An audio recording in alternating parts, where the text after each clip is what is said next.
All right, we're gonna get started in Londonistan, England, lads. Greens win Gordon and Denton by-election, dealing blow to Keir Starmer. Bro, you have retrained your audience so well, it's wild. What do you mean? About what?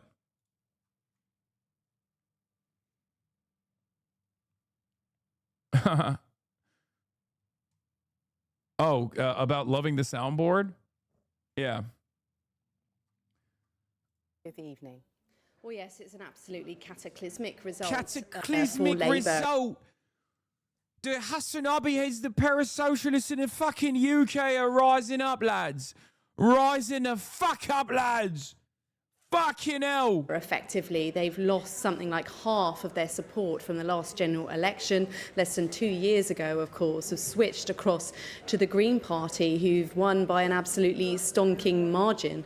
Quite the victory lap we heard there from Hannah Spencer earlier. And I think what was particularly interesting is that the issues that she was highlighting in her speech that she believes are the reasons that people have decided to switch to the Greens were about the cost of living, were about the importance of investing in the NHS and the importance of getting out there and listening to people within the constituency, which are all issues, of course, we've heard Labour time and time again insisting are their key priorities in government, and clearly that message isn't getting through.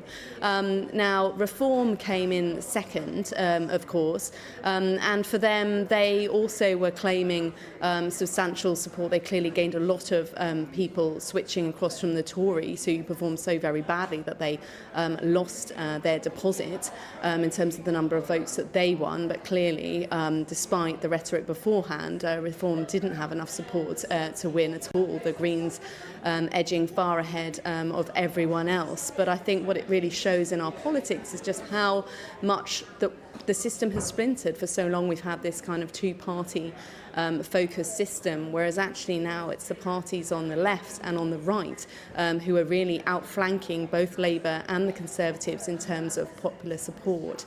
And I think another piece of another stat which is quite good evidence for this, which is quite interesting, is that this is the 11th by-election in a row which has been lost by an incumbent government, which I think really does point. Oh, this kind of thing. This makes me fucking so excited. Okay? This gets me fucking hype, bro. God damn. The Labour Party, the fucking assholes at the Labour Party. One, they crushed the Jeremy Corbyn momentum. They deliberately crushed it internally. They crushed it with the elite Jeffrey Epstein affiliated pedophiles, as a matter of fact. They deliberately did it. They destroyed the man. He still came back in Islington, Arlington North, okay? They thought they would be able to destroy him there. He ran as an independent. He still fucking won, okay? And the Labour Party decided, oh, we're the new Labour. We're the right-wing Labour. We're the Blairites, okay? We're light Tories. Keir Starmer was begging for it. Let's take a look. If you don't like the changes that we've made, I say the door is open and you can leave. Oh no, Keir Starmer, don't fucking do it, lad. You mad lad, you. Don't fucking say it, because they will. They will. They'll give you a proper ass kick on a goodbye, lad. Fucking hell. Keir Starmer, don't fucking do it, lad. Let's run it back. Let's run it back. If you don't like the changes that we've made, I say the door is open and you can leave. Ooh! Ooh! Sheesh! Yeah, so that's precisely what happened. People were like, bet. Fuck you. Why do you never talk about your party, the largest socialist party in the UK?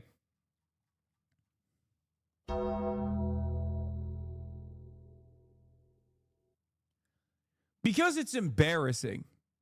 Okay?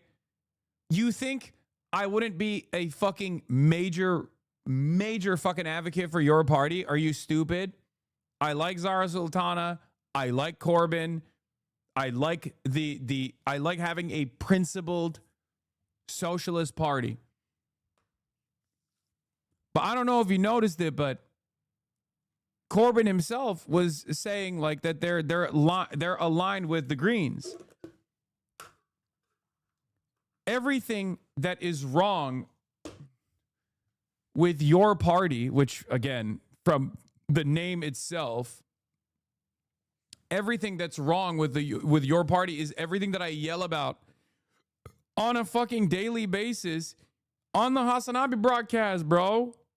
That's why I don't talk about it, because it hurts my heart. It hurts my fucking soul to see the organizational fuck up that is this party that was supposed to be what the Greens are doing right now.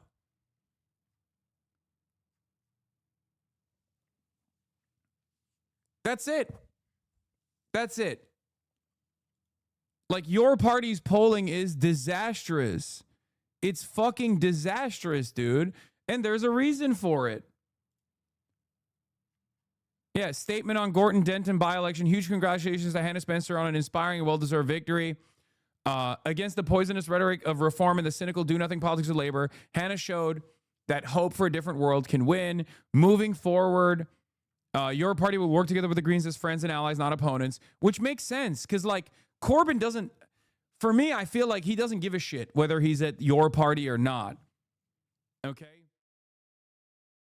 And I never really covered it, and I think that's part of the reason why a lot of people are just, like, oblivious to what happened there, but there was a lot of there were a lot of fuck-ups in their development, and it was supposed to be this beautiful thing. It was supposed to be this actual, like, new party that comes in and sweeps away at the base of labor with a prominent labor figure like Corbyn and other former labor figures that were cast aside from the party as the Labor Party swapped back to being a right-wing party. It was always somewhat of a right-wing party, but, like, you know, the party that it became under the helmsmanship of Kid Starver. And it was a fuck up. It was a spectacular failure. They literally had tremendous fucking infighting, and they literally aired their dirty laundry every step of the fucking way. They could not even get off the ground before they imploded, man. It's ridiculous. And I say this as someone who is a obvious major Corbyn head. I'm a huge fan of Corbyn. I think he's one of the most sincere people in politics in general. He's one of my favorite politicians. I have multiple fucking t-shirts with his goddamn face on it. Okay. I rode hard for Corbyn, especially when everyone was like, oh, he's anti-Semitic. He's anti-Semitic. And I fucking did not even give that any ground whatsoever. Zach Polanski did at the time. He has obviously evolved in his views, and I hope he has identified what caused him to feel that way and won't get duped in the future. But the reality of the matter is, like, I was there. I was there the entire fucking way. I was there the whole way with Corbyn. So don't come to me and be like, whoa, why don't you, like, why don't you fuck with your party? And I like Zara Sultana too. But it's ridiculous. They had no fucking messaging discipline whatsoever.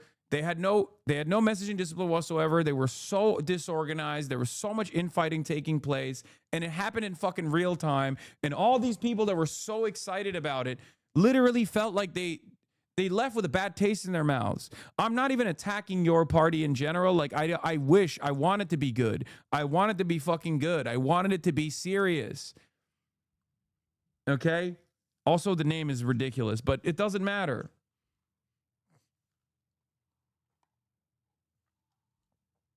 Stop covering their L's, please.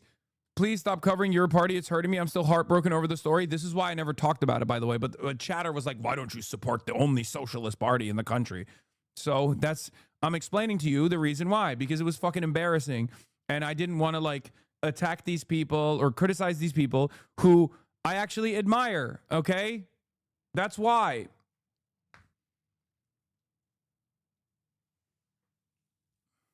That's why I didn't cover it. Because it hurts. It hurts to acknowledge it. But if you ask me what it is, this is it. Anyway,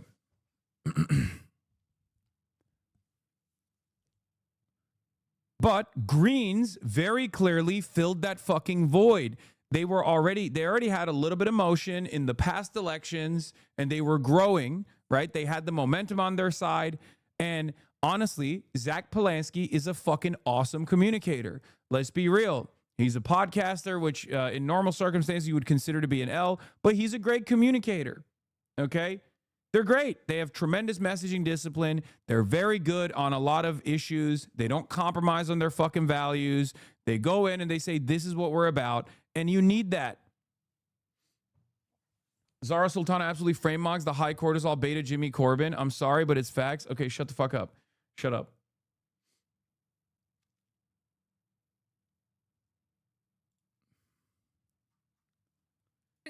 Anyway, it's just like, I don't care who is advancing the cause, okay? I don't give a shit what party their affiliation is. If they are centering the working class and their needs, and they're there to fucking defend against fascism, if they're anti-fascist, I'll ride with them, okay? I'm agnostic on this stuff. Do I wish that there was a disciplined Marxist-Leninist traditioned socialist party in the fucking country? Absolutely. That would be fantastic, but they don't have it. So what are you supposed to do? Or the ones that like kind of exist are 8 fucking people, and their average age is like 87. Okay? Shut up.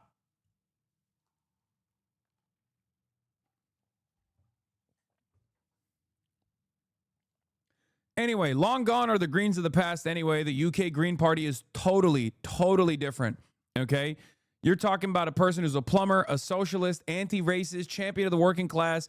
Hannah Spencer's victory speech was a banger. We are sick of hard work making other people rich. Massive blow to Starmer's genocidal Labour Party.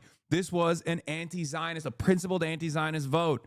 Okay? Your party is the British reinvention of DSA. Sultana and Corbyn's feud has been very emblematic of the left-right feud in DSA. It's not bad that they're struggling this out. A line has now been set, and they can get to work as a socialist party now, hopefully. Dude, I don't care.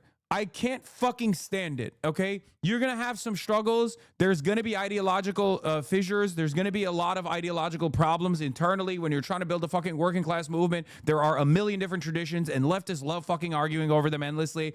We should have dealt with that 100 years ago. Shut the fuck up and just do it, okay? Get under the broadest base of anti-capitalism you possibly fucking can and shut the fuck up and play ball. It's ridiculous. Okay? It's ridiculous. I can't fucking stand it. I don't know why there's something in my brain that cannot comprehend. Like, I work with everybody. And people try to yell at me all the time in my chat. They go, whoa, you're talking to Obama's national security advisor, Ben Rhodes. How dare you? I guess you're an imperialist dog. And it's like, shut the fuck up, okay? Shut the fuck up. Shut the fuck up. You have to work with people. You have to talk to people. You have to fucking hear where they're coming from, and you have to convince them about your values. If you don't fucking do that, you're not going to win shit. Shut up. There is this idiotic tendency on the left of being the most vicious person. Like, oh, if we're just doing purity spiral after purity spiral until our movement is literally stripped to the goddamn bone and there's like 8 people remaining, that's when we'll actually win. No, you won't. You'll stay on the corner and you'll be ritualistically humiliated over and over again, and you will never win power for the working class. You will never actually achieve socialism. You will never organize. Okay? Stop it. Be fucking normal. Weird. Marxist-Leninists and trot organizations are generally not effective, but neoliberals will grind us under heel, and we need to more effectively counter that in electoralist efforts. Yes. Yes. It's the same people who write off Zoran. Yeah, some of the things Mamdani does that left people hate are precisely what allow him to do things like this. Are their trade-offs worth it? That's a debate worth having, but many people don't seem interested in it. Are they? Can he exact concessions from Trump because he continues to employ Jessica Tisch, or because Trump's pathological obsession with people he thinks are handsome? Once again, I think we need to be less critical of people who are ideologically closest to us while still obviously holding their feet to the fire. And there's a delicate balance you need to strike in those moments. And I think some people go to the side of adoration and they just refuse to criticize people like Zoran at all. And then there are others who are unimaginably critical, like they're the people that are like, Zoran is a social fascist. Zoran is a social fascist and an ultra-Zionist that must be assassinated. It's like, okay, well, you're a fucking psychopath, okay?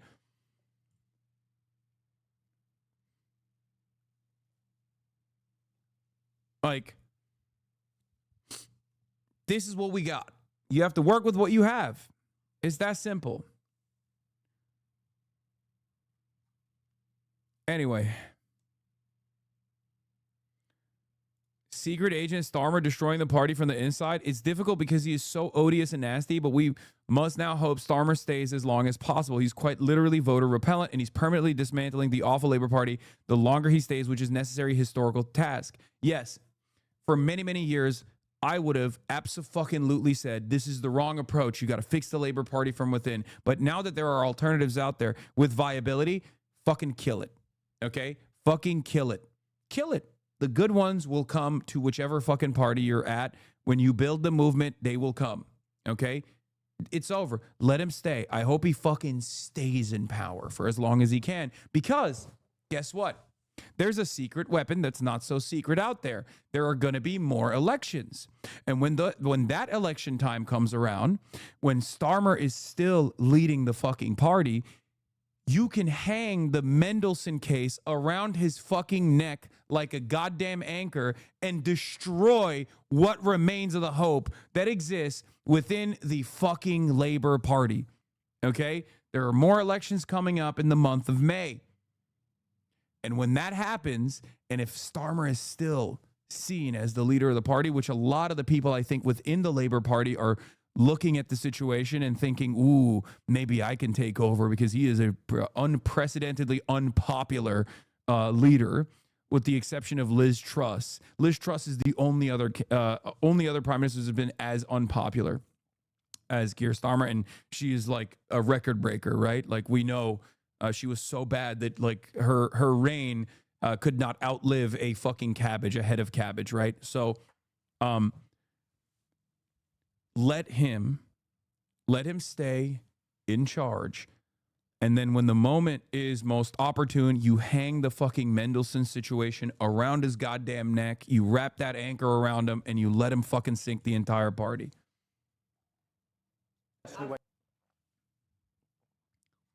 Okay? We were elected into government. This was Starmer's first interview post by election. This man is completely delusional. Labor is truly in a death spiral. Good. Burn it with fucking fire. To change millions of lives for the better. That's why we've already passed the Renters' Rights Act. Better rights for renters that haven't been there for a generation. That's why we've passed the Employment Rights Act to give working people better rights at work. That's why we've invested in the NHS to bring our waiting list down. That's why we're giving a pay rise to the lowest paid in our society and making sure that people have the opportunities for them and their families. It is very easy for other parties to identify the grievance. That's the easy bit. The hard yards is providing the solution and turning the country around to improve the lives of millions of people. That is the mission. That is what we had a mandate to do, and that's what I'm laser focused on. Okay, that doesn't sound like anything will change. Can you explain, because I genuinely don't understand it, why you ran such a bizarre campaign in Gordon and Denton? The whole by-election was about Labour beating Reform, but you were beaten by the Greens. Was it all just too clever by half, or were you just a bit squeamish about taking on another progressive left-wing party? The entire Labour Party, the entire movement came together to fight a positive campaign about bringing our communities and our country together. And we were fighting two parties, Reform on the right, with their politics of hatred and division, the Greens on the left. Bro, shut this shit down. I literally cannot deal with this shit. No. Come on, man. This is a moment of glory. Sit in it. Bask in it. You know? Let your nuts hang. Let them breathe a little bit. Let the boys breathe. Are you kidding me? It's fucking, I mean, it's disastrous, but it's a disaster of his own making. And I'll be honest, you know me, maybe I'm a little too restrained as opposed to some of my other friends in this movement that will constantly talk about agitating for a third party. I'm not Mr. Third Party by any means, especially given the history of labor. I always, if you were to ask me 2 years ago, if you were to ask me a year ago, do you think there's viability in like restoring labor into a true left flank party, a true working class party? I would have said abso-fucking-lutely. But I've also told you, if you build it, I will come. And they're fucking building it. Okay? In the UK, they have a parliamentary system, so it's a little bit different, even if there is like, even if like the parliamentary system designs coalitions that are identical to the duopoly that we have here in the United States of America. Obviously, this gives a lot more room for third parties coming in and actually fucking rising into power. We don't have that in the United States of America. The system is a little bit different, but this is fantastic. This is unimaginably exciting. David Graeber predicted this, by the way, in 2020 before he passed. David Graeber made a warning about Keir Starmer in 2020. They did not listen. The Labour Party under Starmer will abandon its core idealism and principles, and it won't even gain a tactical advantage. It will be a party which gives nobody a reason to vote for it, and nobody will, in fact, vote for it. I mean, I've said this as well. Shouts out to David Graeber. Rest in power. But that's it. That's it. You could have fucking seen this coming from a mile away. Many of you yelled at me. Many of you yelled at me. You were like, Hasan, why can't we be excited? Why can't we be excited about the Labour Party? Well, now there's plenty of fucking room for excitement in the Labour Party and its demise. We are Charlie Kirk. We carry the flag, the fight for the gospel alive. We are Charlie Kirk. Is good. Okay, that's too much. With their politics of getting out of NATO in the middle of the conflict with Ukraine, of legalizing all drugs, including heroin and crack cocaine. Keep crying, bozo! Keep crying, bitch! Kid starver, don't you got kids to starve? Hey, kid starver, why don't you go prosecute more fucking Palestine action protesters, bitch? Fuck you, dude. Oh, the immediate formation of a left flank party viability automatically causes the fucking center-right neoliberals to instantly become reactionary monsters. Oh, they want to legalize all drugs. Oh, I do declare, sir. Oh, do you want heroin addicts all over the streets? Is that what you would like? That's what you will get with the Green Party. Fuck you. Up yours, kid starver. Fucking hell. Fucking hell. Liberal. Happy fun, la la la. Human smuggling, fentanyl deaths, forced government. Anyway. It is now contrary together. And we were fighting two parties, reform on the right with their politics of hatred and division, the Greens on the left with their politics of getting out of NATO in the middle of the conflict with Ukraine. No! Getting out of NATO in the middle of conflict with Russia. No! Legalizing all drugs, including Legalizing heroin all drugs. and crack cocaine to give to adults. They are the extremes in politics. They can identify the grievances. It's only Labour that can unite the country and communities, and only Labour that's rolling up its... Bitch, you can't even unite your base. You can't unite shit, okay? The only thing you're uniting is Jeffrey Epstein and their fucking besties. That's what you're uniting. Oh, you're uniting everybody and hating you too. That's another one. Oh, God. sleeves and getting on the hard yards, which is actually how do we turn this around, providing the solutions. That's what we're focused on. Two final questions. Were you wrong to block Andy Burnham? Is there any bit of you that regrets that decision? We had an excellent candidate in this by-election, and every single person who went campaigning. And I thank the candidate, and I thank every single person who went campaigning. Dude, this Sky News journalist would be the hero of the night if he turned around and said, "What's the candidate's name?" Campaigning for their positivity, and that we had an excellent candidate. If he just turned around and said, what's your candidate's name? Because he does not know. Okay? He does not know. That's why I'm saying we have an excellent candidate. We have an excellent candidate.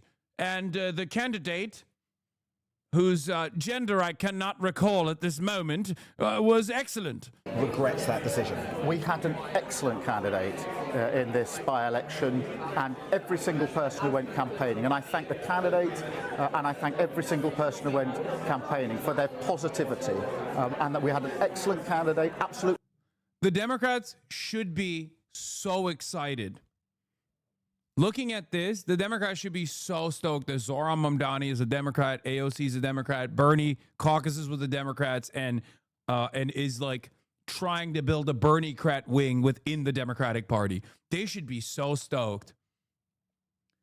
They should be literally begging. They should be begging on their fucking hands and knees, going to the left flank candidates and being like, can we please help you? How can we help you? How? What can we do for you today? That's what they should be doing, except they are not. And the reason why they are not is because they're exactly like this fucking dickhead, okay? Chuck Schumer and Keir Starmer are basically the same fucking guy, okay? Their attitude is the same. Their worldview is the same. They are unironically oblivious to what the fuck is going on in the real world and how angry and resentful average working class people are to the duopoly and to specifically the establishment Democrats. The only momentum is not on the Abigail Spanberger side of the fucking party. The only real populist momentum is on the side of people like Zohran Mamdani, okay? They will do everything they can. They will work with AIPAC. They will work with Palantir. They will flood the fucking primaries to ensure that their shitty business as usual establishment candidates still maintain control over the party, because they're fearful that if they lose out, if they lose the influence within the ranks of the party to the likes of Zohran Mamdani, all of a sudden their donors are going to get really fucking mad. All of a sudden they're not going to have those seats anymore. Okay? They need to step the fuck out of the way. Have an interim prime minister at the moment. How long that interim is will be up to the Parliamentary Labour Party. He will not be here for very long. He does not deserve to be here much longer. But MP, bro. Labour MP Clive Lewis. That's one of his MPs, bro. But it's for other people in the PLP, not just myself, to decide when that is. At the moment, if it went tomorrow, the only person that I could see benefiting would be the Secretary of State for Health, Wes Streeting. And frankly, that would be more of the same. He's an acolyte of Peter Mandelson. There is no point electing Wes Streeting as our leader if that were to take place, because it would be more of the same. We need a radical reset, fundamental change, or we will have a reform government. And I'm afraid my colleagues and the rest of the party need to understand that. What I think has enabled this to happen is the fact that we have basically systemically burned our base. We've chased after mythical voters. Sound familiar? One senior Labour Party member described the resignation of Labour councillors in response to the party's position on Gaza as shaking off the fleas. This approach has broadly characterized Labour's approach to the dissenting views it is attributed en masse to a cranky left. But it seems increasingly risky when a high-octane political event galvanizes people across a demographic profile that is too large to be so easily dismissed. Suleika, another voter lost to Labour in the past 2 weeks, tells me of an atmosphere in her local area in Hackney where people are identifying with the Palestine issue through different intersections as it draws in Greens, feminists, and a broader liberal coalition. Meanwhile, polling reveals a political establishment dramatically at odds with the country as a whole, in which 76% are in support of a ceasefire. That's a lot of fucking fleas. It's hard. It's hard not to fucking, it's hard to just watch your fucking decade-long theory in action destroy this major plank, this political institution that has been the only hope for the working class for years and years. Watch that fucking movement kill itself in real time to appeal to a mythical moderate fucking voter that does not exist in the exact same ways that the fucking Democratic Party has been doing for years and years and years. Oh, it's hard. It's hard not to look at the situation and go, fuck you. You fucking did this to yourself. You literally aligned with elite pedophiles specifically to defend Israel over and over again, specifically to defend the interests of capital over and over again. You built this house of shit. Now live in it, dude. Now fucking live in it. Jesus Christ. I mean, look, this is just the beginning. This is just the beginning. This is just the fucking beginning. Okay, I'll be honest with you, but you don't have an idea about the realities of British politics. My favorite, give it to me. This is exactly what I kept hearing. This is exactly what I kept hearing from all the fucking labor defenders after Keir Starmer's predictable victory. Oh, give it to me. Come on. Go ahead. Right now, in this moment, coming to my fucking broadcast and telling me I was wrong. Excellent. Multiple chef's kisses. Please, go ahead. Go ahead. I know what you're going to say. You're going to say, you don't understand. The average British gammon fucking despises immigrants, and there's no way out of this other than a massive purge of people who are considered non-white in the country, right? We have to be more like the EDL to win elections, right? That's what you're going to tell me, right? We got to defend England. You don't understand, bruv. I'm not racist personally, but there's many racists that we need to fucking win votes with. Many of the Labour strongholds have lost to reform for a fucking reason. And it's not because they've abandoned the working class. They've abandoned the fucking social safety nets. And they've become not even just a fucking Blairite version of the party, but a Thatcherite version of the fucking party in the fucking conservative in the labor movement. But the only way to fucking win them back is by saying we're going to be the ones who fucking purge the migrants. We're going to be the ones who burn the fucking boats, yeah? Defend England! Defend England! I'm not a Labour defender, but there's certainly a large number of moderate UK voters who stand in the centre. It's not as black and white. Fuck you! Oh! Yeah? Why are the Lib Dems not fucking cleaning up? Yeah, I mean, of course you're Scottish. Of course. The cops of the British Empire. Classic. Of course that's a Scottish chatter. Epigenetic memory is unlocked all of a sudden. He's like, whoa, I've got to defend the fucking British Empire. Fucking cop, dude.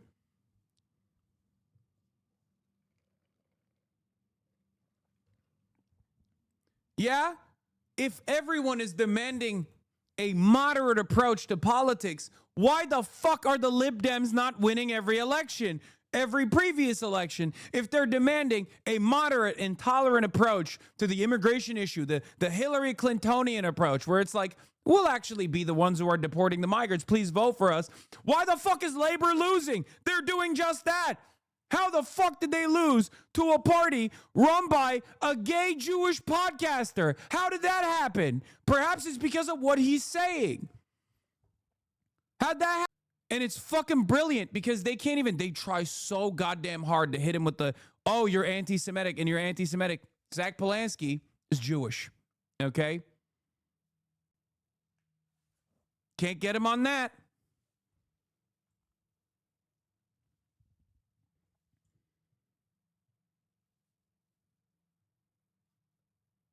Now what? Now what do you got in the tool belt? Oh, he's too radical. Well, seems like people like that.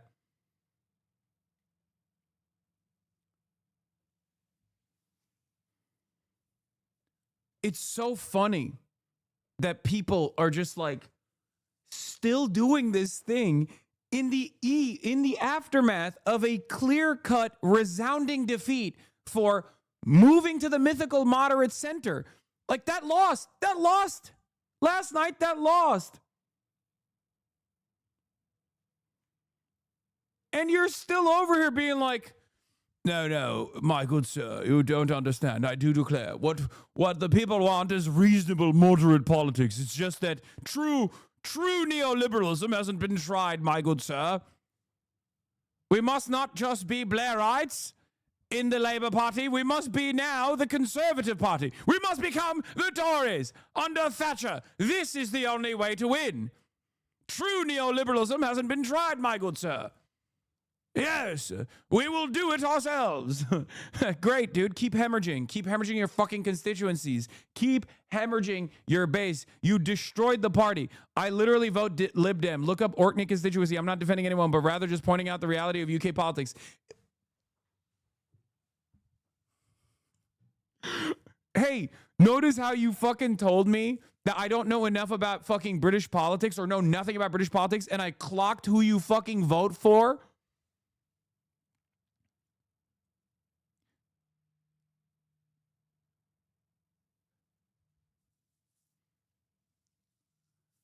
How'd that happen if I'm so oblivious?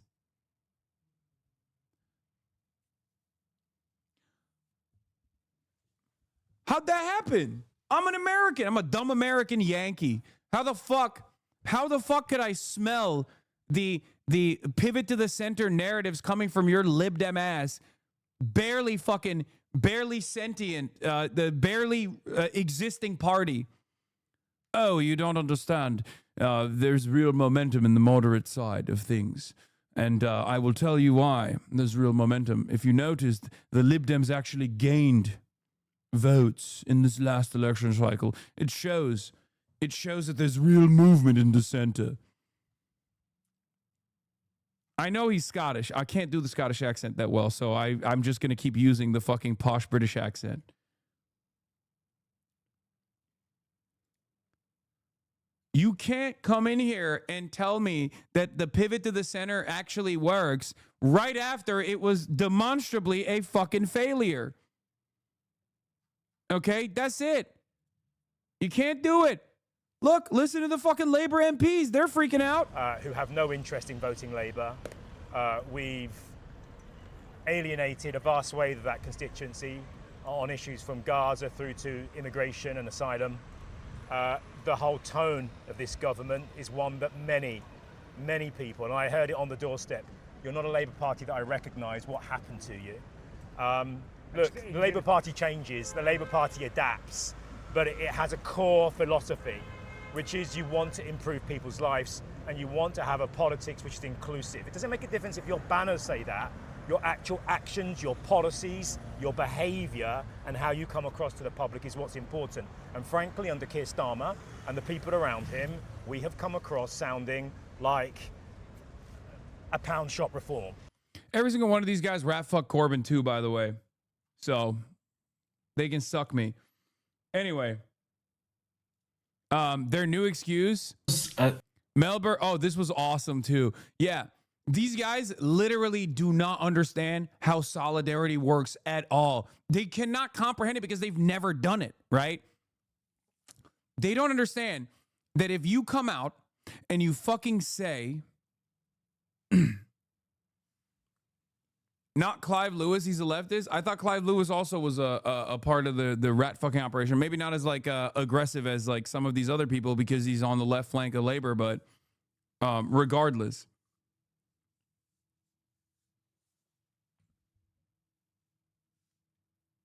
He's not a neoliberal, but there were guys. Okay.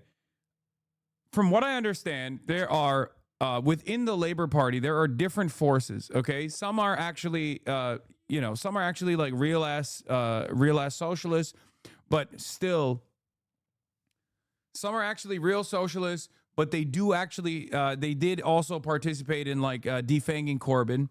Or never really defended him. There's the minor, like within the MPs, there's like a small contingency of like Corbynites. They were obviously all cast aside pretty much. And now the party is fully back in the hands of the Blairite wing. Some of that wing is pro defense contracts, like pro military industrial complex, but from the perspective of Labour, and they're still very much leftists, but they're what Stalin would call social fascists, okay? And then there's also the neoliberal contingency, which is the broadest base, not the broadest base, but like the broadest MP base within the party structure, which are just like straightforward careerist neoliberals, okay? That's the Labor Friends of Israel contingency, okay? Those guys are just straight up, they're monsters. They're straight up fucking monsters.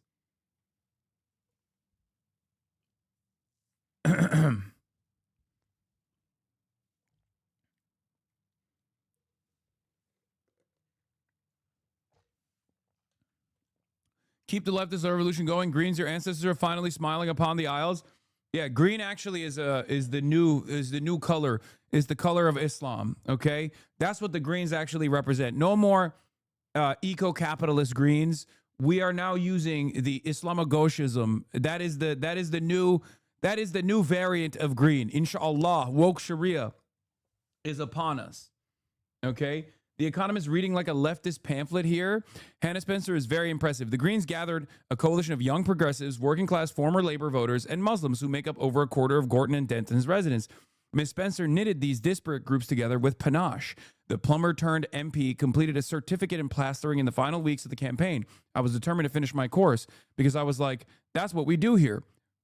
From afar, her style might seem twee, but it won the adoration of green activists who descended onto the constituency and the admiration of many voters. Ms. Spencer seems just as comfortable speaking to a rally as fixing pipes or sharing iftar, making her the perfect symbol of the Green Party's new, punchier approach under Zach Belansky, which emphasizes social justice as much as environmentalism. I've lived in this area, I work in this area, and I see that people are just getting left behind, says Ms. Spencer. For the longest time, I would say in many European capitals, the Greens have been seen as like an eco-capitalist party, sometimes maybe teetering on the edge of eco-socialism, but like they've never been like a, from my assessment, they've never been like a robust alternative, like a serious alternative. Zach Polanski actually dramatically restructured the messaging of the party, and I give him a lot of credit for that. Okay? I give him a lot of credit for that.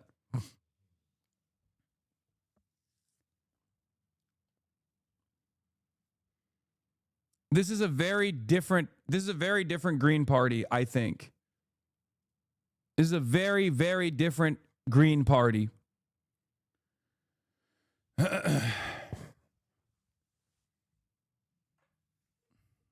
No, Greens in Europe have been basically eco-fascist. UK Greens are the first in Europe to go the other way. Yeah, I'm, broad ideology ranging from eco-liberalism, eco-capitalism to eco-fascism.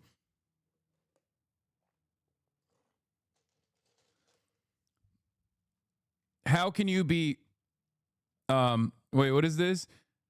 They're definitely better than the Canada Greens. From what I understand, the Canadian Greens are also changing a little bit as well. They're also restructuring as well, for the record. And Canada obviously has an alternative there with the NDP too. And NDP has its own internal drama and his own internal restructuring that's happening right now. There's like the whole, is it going to be Avi Lewis? Is it going to be someone else? But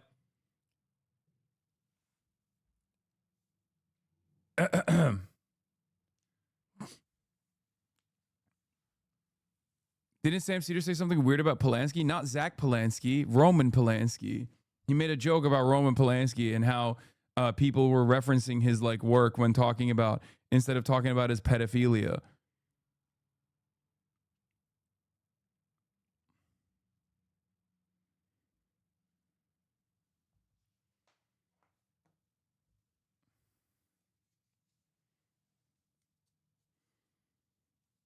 What is this? Sitting backwards in a chair. You know, there was another Green Party, the leader that delivered for ordinary citizens and rejected both liberalism and conservatism.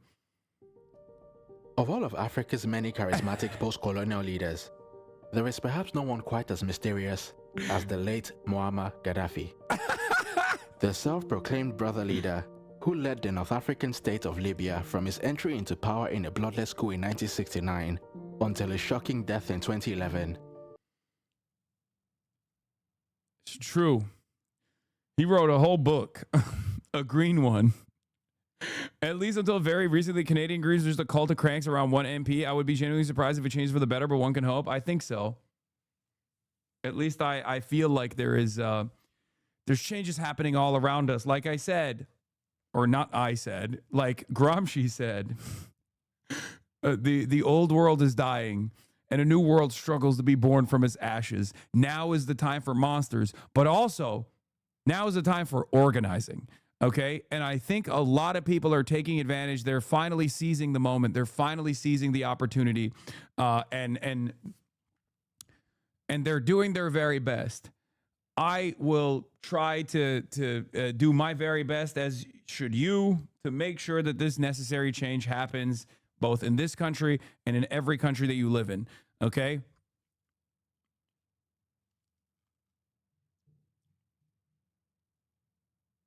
Now is the time of monsters. Sorry. For fuck's sake, you always butcher it. Shut up. Shut up.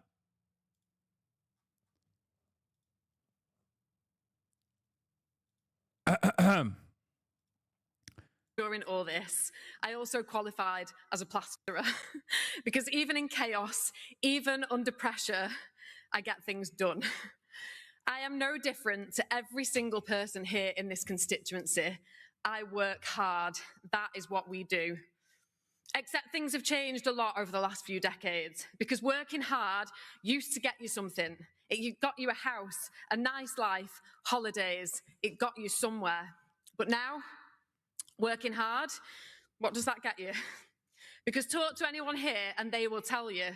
The people who work hard but can't put food on the table, can't get their kids' school uniforms, can't put their heating on, can't live off the pension, they work. See how she said, I work hard and not I'm stupid and can't read? Yeah, it's weird.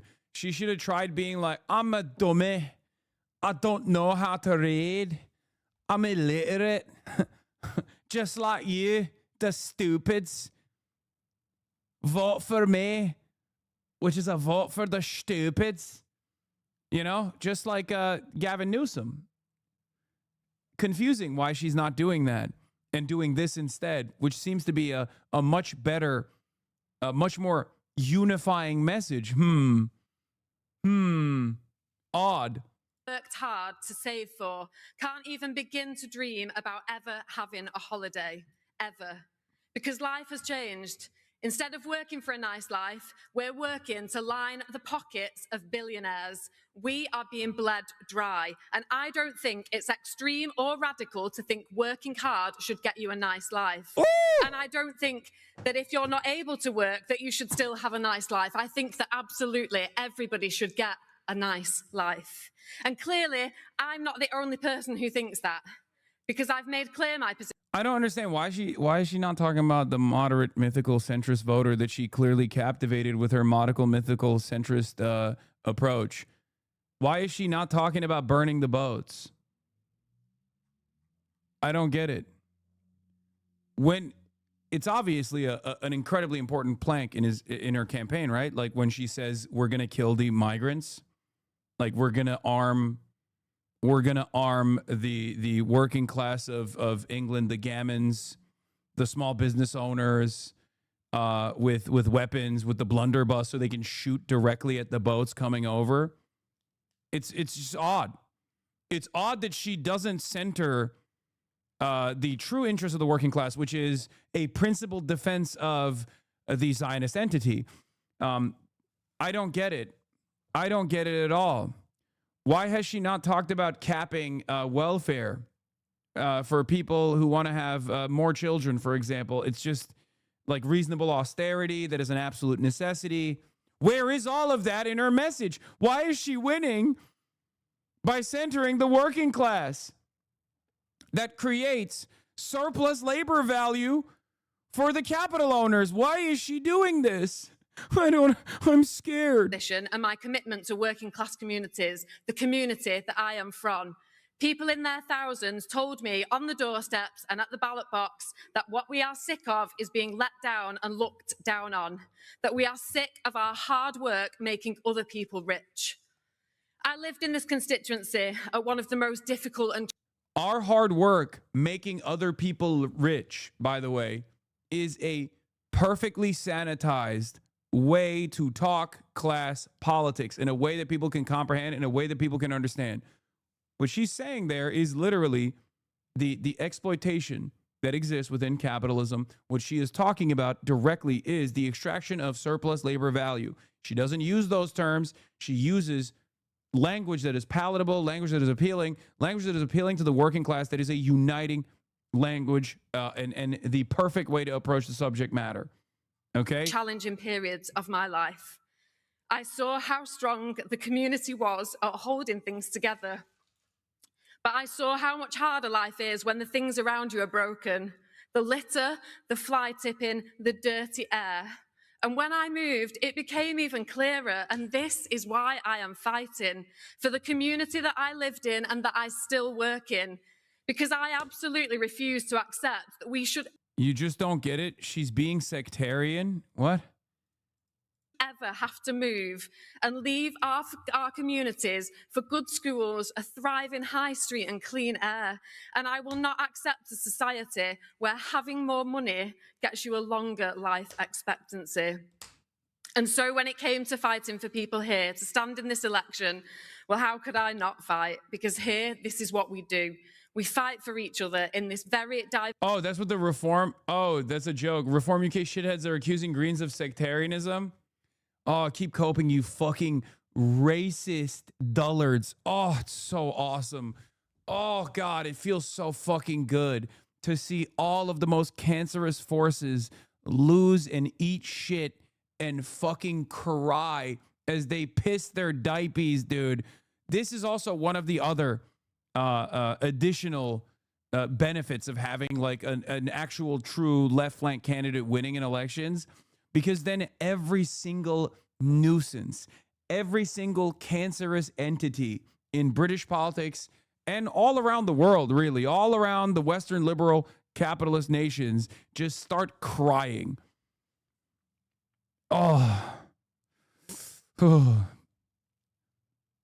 diverse constituency where our struggles might they're accusing Green. I've heard about this. Yeah, they're accusing Green voters of family voting, referencing Muslim families. not always be the same, but where we know how hard life can be and we stick together. Whatever our beliefs, our backgrounds, our colour or our level of education, we stick up for each other. And to those who voted for me, I know that earning your trust starts now. One vote on one night is not something I will take for granted or assume will happen again. I will earn your trust. And to those who didn't vote for me, I will always work hard for you, and I will always be honest, and I will always be decent. To our Muslim communities who this week suffered an attempted attack during Ramadan, whilst I was being welcomed by women at a mosque in Longsight, someone just down the road walked into a mosque carrying an axe. And whilst we were gathered and eating together, an act of terror could easily have taken place. And I can't and won't accept this victory tonight without calling out the politicians and divisive figures who constantly scapegoat and blame our communities for all the problems in society. My Muslim friends and neighbours are just like me, human. And of course, to our white working class communities, the background that I have become so proud to be from, we know how it feels to be looked down on, maybe because we didn't do well at school, maybe because we do dirty manual jobs, because we are shut out of places we should be in. To people here in Gorton and Denton who feel left behind and isolated, I see you and I will fight for you. Because whilst our communities may sometimes be labelled in different ways, the thing everyone seems to have underestimated here, especially over the last few weeks, is how similar we all actually are. How we have common ground, how we get along, how we stand up for each other. The cracks that were starting to show can be healed, and I believe that it is through offering people hope and a chance to do things differently and do things better. Now, to my customers, I'm sorry, but I think I might have to cancel the work that you had booked in because I'm heading to Parliament. And when I get there, I will... She's giving Gen Z Vivienne Westwood a new look and sounds so joyful every time she speaks. I mean, don't get caught up in the appeals or caught up in like aesthetic appeals. Sorry. She's great. This is a perfect speech. And it captures the very essence of everything that we fight for here. It's fucking awesome. We'll make space for everyone doing jobs like mine. we will finally get a seat at the table. Why has she not talked about how illiterate she is and how we need to drop pronouns and be, and we need to stop. We need to do away with this nonsense, like, you know, defending trans people and stuff like that. Like, it was just bullshit. I thought England was an island filled to the brim with TERFs. How could anybody win any election whatsoever without issuing concessions to the unlimited amount of transphobia? It just doesn't make sense.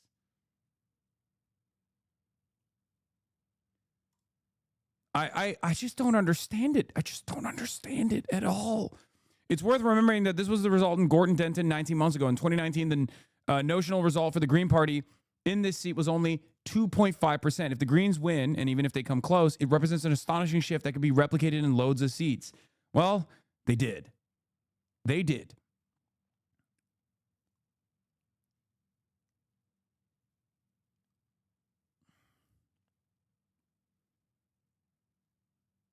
Who's the Nick Shirley of the UK? Tommy Robinson, Yaxley Lennon, who is somehow just as stupid as Nick Shirley and just as compromised by the exact same forces and the same exact countries, as a matter of fact, like Israel. Yeah. Mr. England first. We must defend England. Oi, oi. We got to defend England, which is why we got to talk about fucking... I need to defend England, which is why I'm an agent of Israel now. And America.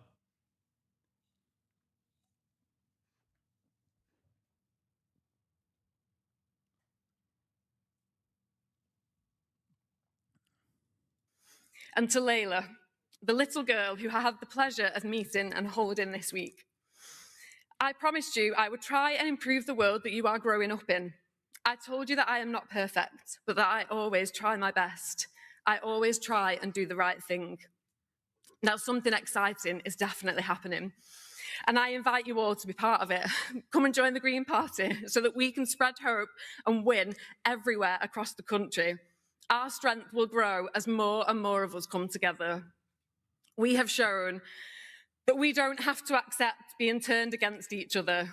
We can demand better without hating each other. We can do that together. We ran a hopeful campaign backed by thousands of volunteers and activists. We defeated the parties of billionaire donors. We have shown that there is universality in our politics. Just as though there is an international fascist movement, there is an international socialist movement as well. Okay? If you notice, all of the things that she's talking about, the forces that she had to overcome, whether it be establishment neoliberals on the supposed left flank parties like Labor, or whether it be reactionary racists on the right, like Reform. Notice how she had to overcome all of those different forces, billionaires. It's because we are all in this struggle together, okay? The same exact forces that constantly set and constantly create setback after setback that get in the way of a true left flank candidate that centers the working class exists in the United States of America. It exists in England. It exists everywhere in Western liberal capitalist nations. Okay?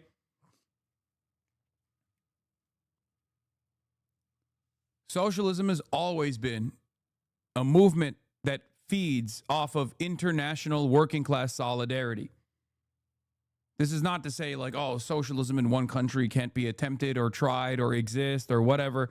Okay? I'm not saying like, you know, permanent international revolution here. I'm simply stating that this movement exists everywhere because the class struggle is identical when it's stripped away of its, local needs and local interests. It's still the same exact forces of pressure. It's the same exact forces that are trying to actively destabilize the working class. Okay? They were pulling Lib Dem numbers. I love that they forced the racist fucks to stand behind her while she speaks. Yeah.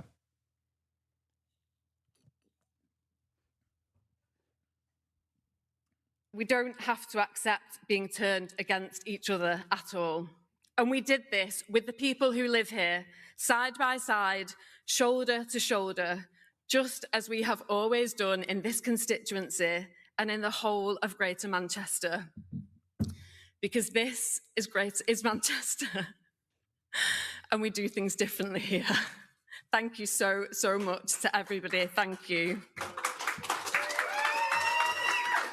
So those remarks from Hannah Spencer, the MP for Gorton and Denton now. So I hereby... Here's the Matt Goodwin shitter. National unifying. Remember when Matt Goodwin said, I want a national unifying politics, which was Britain first, not Pakistan, not Gaza, not any other foreign policy thing. Britain first. And he was asked, not Israel. Remember, we watched this. A national unifying politics which puts Britain first, not Pakistan, not Gaza, not any other foreign policy thing. Britain first. Not Israel? Well, a national What? You what? You what? Sir? Listen, this can change, okay? This can fucking change. I think the momentum is behind the Greens. All right? So Farage wants us to believe that Muslim women were desperate to vote for Matt Goodwin, but were coerced by their husbands into voting for a party led by a gay Jew instead. Fucking hilarious. Matt Goodwin once emailed me to accuse him of being racist when I called him a racist whisperer, and I had to explain to him that horse whisperers aren't horses.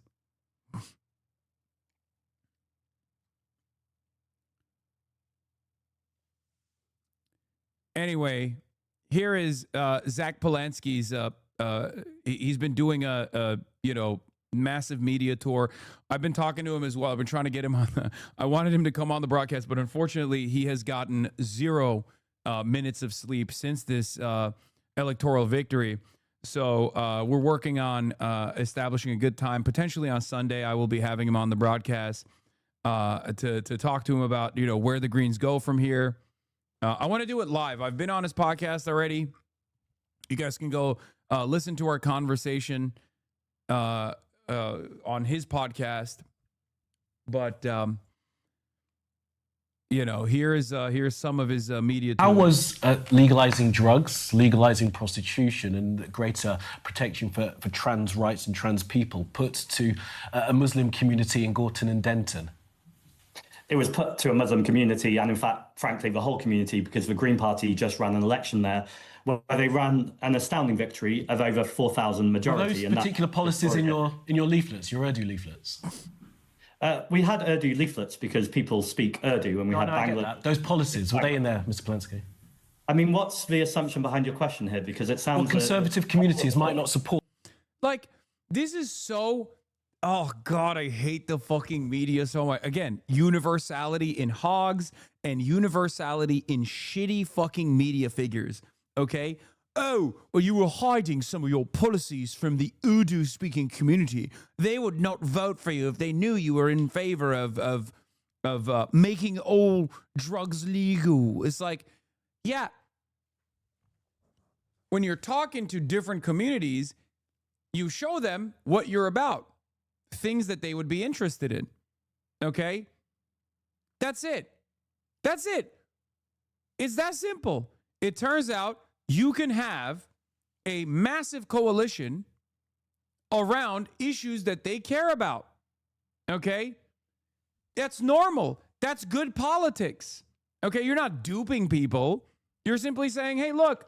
And this, by the way, it goes to the heart of what I always advocate for the Democrats here in the United States of America, which is you go to people and you offer them things that they want, okay? That's how you win fucking elections. That's the whole point of electeds conceding on issues from their base of support, on issues that their base of support are demanding. That's literally the fundamental principle of theoretical democracy. It's so funny that this guy's like, well, you realize your platform is unelectable literally at the moment of victory.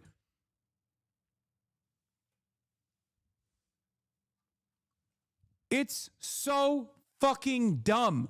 And it stems from a outright refusal to hear the demands being made by the public. Palestine is a great example of this.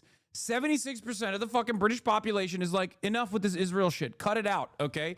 And if no one is going to offer that as a principled stance, the one party that does offer that as a principled stance is going to win elections. It's that fucking simple, okay? That's it. That's it. And it's ironic because these guys also don't realize that I say this as like someone who has tracked affinity polls on Muslims and by religious breakdown in the United States of America, okay? Muslims post 9/11 were no longer a reliable conservative voting bloc at all. And you know what happened as a consequence of that? Muslims in the United States of America became one of the more progressive voting blocs in general. Okay? How did that happen? Because the Democrats sucked up all the votes because the Democrats weren't as openly Islamophobic as the Republicans were. It's that simple. It's that fucking simple. That's how you build coalitions. That's how you get racist voters in the fucking heartland to no longer be racist. You offer them things. You offer them amenities. You offer them you offer them things that they fucking need. And then slowly but surely through that process, they go, you know, these guys aren't so bad. These fucking socialists that I thought were terrifying aren't so bad. They gave me a house. They put a roof over my head. They helped me get health care. I like them. Maybe they weren't wrong on this trans stuff. You know, I don't fully get it. I don't fully understand it. They seem strange to me, but I'm not going to make a big fucking deal about it because you know what's a big fucking deal for me? Having a roof over my head. That's it. It's not so complicated. It's not this like incredibly complicated process. Politics is as complicated as you want to make it, okay? And Democrats love making it complicated. $50,000 in tax cuts for small businesses in urban areas. Like, that's a fucking ridiculous policy. Shut the fuck up. Say you're going to build houses for people. Say the government's going to build houses for people. And say that the people that are going to be building those houses are going to be union members, okay? Good paying jobs with benefits. That's it. It's not that hard. You make it hard for no fucking reason because you serve corporate benefactors. You serve the capitalist class, and you don't want them to get mad at you. And in many circumstances, you are a part of the capital-owning class, and that's precisely the reason why it's against your class interest to advocate for the working class. What some of those policies, we're not here to litigate whether or not they're right or not. I'm talking about conservative communities potentially might not be supportive of policies that legalise prostitution, drugs, and increase rights for trans people. I think there's some deep assumptions there about what a conservative community is, but here's what I would say more widely. I said it when I became the leader of the Green Party, is you don't need to agree with me on everything. You need to agree with core values and fundamentals of the Green Party and what I'm putting forward. If anyone agrees with me on everything, then that's weird. Actually, what we need to do is build bridges. And look, I'm really proud that constituency as diverse as Gorton and Denton just voted for a female plumber by a party that has a gay Jewish man as a leader. What I saw on the streets of Gorton and Denton is communities coming together who are excited for an alternative, who want to see those bills lowered, who want to challenge this Labour government. And Manchester showed reform and its deeply divisive policies for door. And I'm proud to be This also creates a reactionary force in the country that goes Islamogauchism. They do this with the LFI in France as well, where like, on the one hand, they keep saying Muslims are barbaric, Muslims are conservative, and then they vote for the fucking most leftist party out there. They go, oh, you must have duped them because they're all barbaric. They're all fucking animals. They're all incredibly conservative, but not conservative in the way that we like, because the white supremacist conservative forces, we like those, okay? They're a part of the in-group. They're conservative in a bad way, in a barbaric way, right?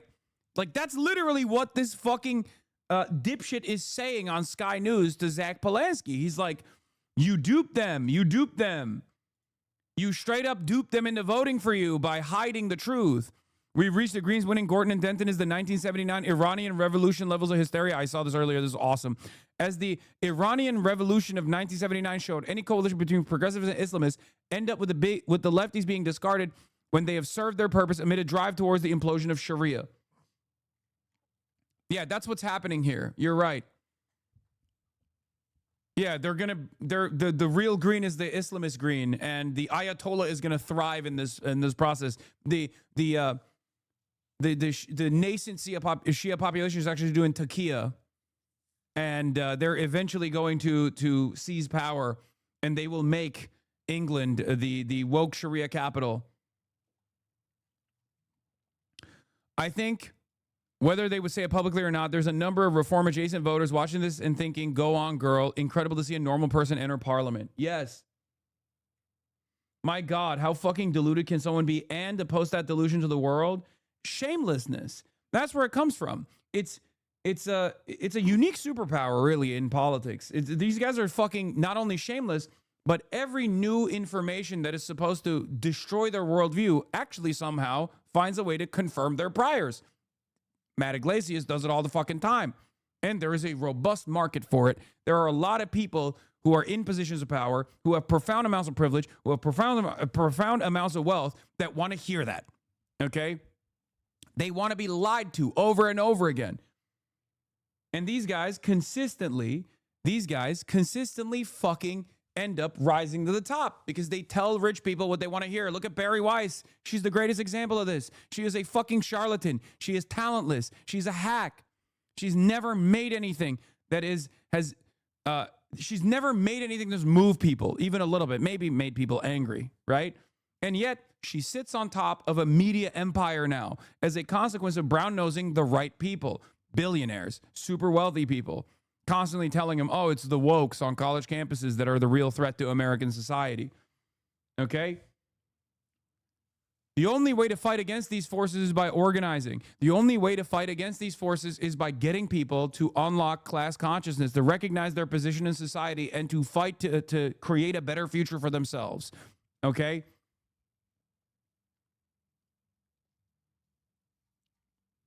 That's it.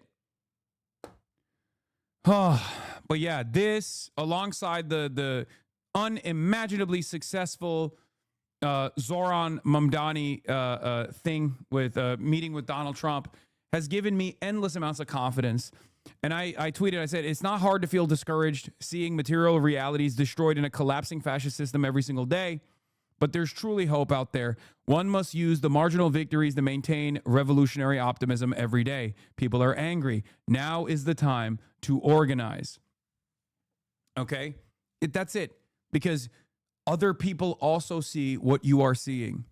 And the reality of the matter is the liberals have completely dropped the ball. They don't even care to fucking make an affirmative plea to win people back.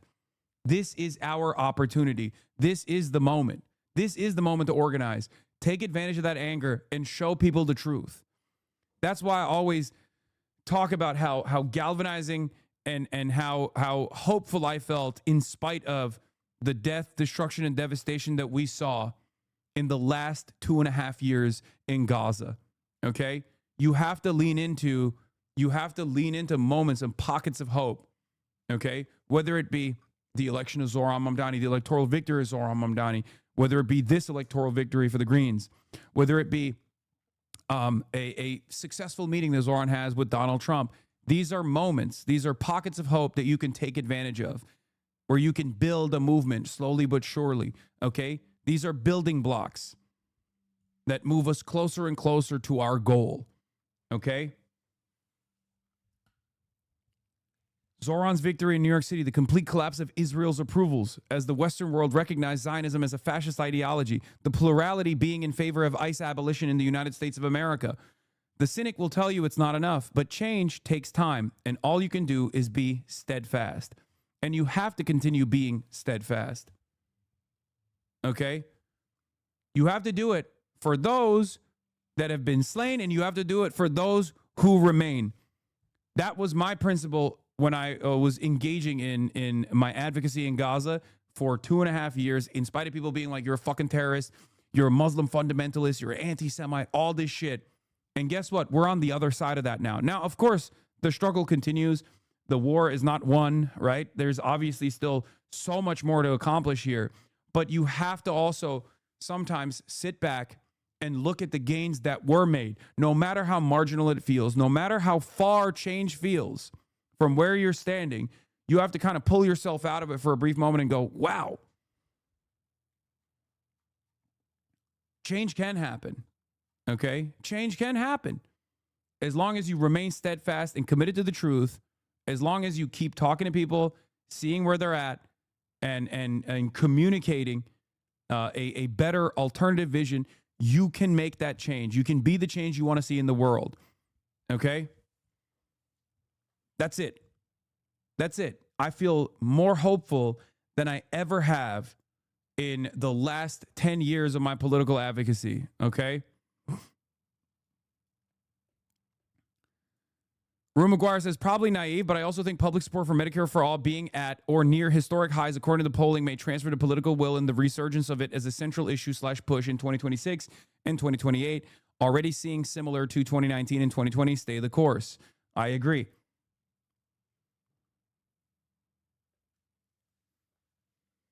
Because, like, look, a lot of people want you to cast aside those forces in Congress like Ro Khanna, right? A lot of people who will take a principled approach to, like, electoralism being silly, who say there is an alternative out there that is much more viable, and that's communism now, revolution now, right? I understand where those people are coming from. Or people who cast aside the welfare state as a lifeline to the continuation of capitalism. There is truth in that assessment. There is truth in that analysis. It's one that I also recognize. But I also see the realities. I also see where the masses are. Okay?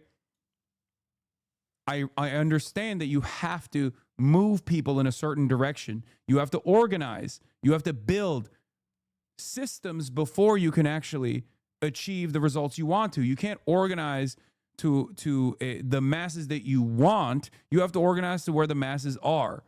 Okay? And before you even build this movement, you have to get people to recognize class consciousness, to recognize their class position. You have to make people understand that there is a class war that is ongoing every single fucking day. Before we get there, all of this other stuff is purely theory, purely theoretical.